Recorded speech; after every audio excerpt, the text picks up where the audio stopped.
ಮುಖ್ಯಮಂತ್ರಿ ಆ ಸ್ಟೇಡಿಯಂದಾಗ ಹೋಗಿ ಬೆಲ್ಲ ಕೊಡ್ಲಾಕತ್ತಿದಲ್ಲ DCM ಇಲ್ಲಿ ಬೆಲ್ಲ ಕೊಡ್ಲಾಕತ್ತಾನ, ಅಲ್ಲಿ ಸಾಯ್ಲಕತ್ತ, ಅಲ್ಲಿ ಪ್ರಾಣ ಹೋಗ್ಲಾಕತ್ತ ನಮ್ಮ ಜನರದು. ಇವ ಆ ಸ್ಟೇಜ್ ಮೇಲೆ ನಿಂತು ಬೆಲ್ಲ ಕೊಡ್ಲಕತ್ತ, ಇವ ಉಪಮುಖ್ಯಮಂತ್ರಿ. ಮೈ ಬ್ರದರ್ಸ್, ನನಗೂ ಮಾತಾಡಕ್ ಬಂದ ಅಲ್ಲಿ ವಿಧಾನಸೌಧ ನಡೀತಿಲ್ಲ ಅಂದೆ. ನಾನು ಉತ್ತರ ಕರ್ನಾಟಕ ನಾನು ಪಾರ್ಟಿ ಆಗಿದ್ರು ಒಂದ್ ನಿಮಿಷ ನಿನ್ನಂತ 4 ಪಾರ್ಟಿಗೆ ಯಾವ ಮಗ ಸೇರಿ ಇನ್ನೊಬ್ರು ಕೂತಿದ್ರು. 3ನೇ ಕರ್ನಾಟಕದ ಗೊತ್ತಿಲ್ಲದ ಗೃಹ ಮಂತ್ರಿ, ಪುಣ್ಯಾತ್ಮ ಏನೂ ಗೊತ್ತಿಲ್ಲ.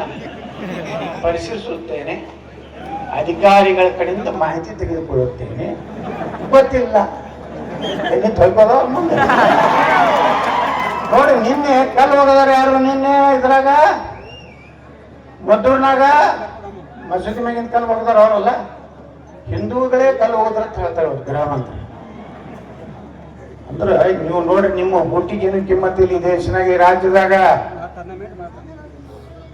ನಮ್ಮ ಪೊಲೀಸರು ಹೊಡೆದರು ನೋಡಿ. ಇವತ್ತ ನಾನು ವಿಧಾನಸಭೆಗೆ ಏನ್ ಸಿದ್ದರಾಮಯ್ಯ ಸರ್ಕಾರ ಬಂದ್ಮ್ಯಾಗ ಮೊದಲೇ ದಿವಸ ಅಧಿವೇಶನಕ್ಕೆ ನಾವು ಹೊಂಟಿದ್ದೆ, ಒಬ್ಬ ಪೊಲೀಸ್ಗೆ 2,000 ಕೂಡ ಹೊಡಿಲಾಕತ್ತೀವಿ.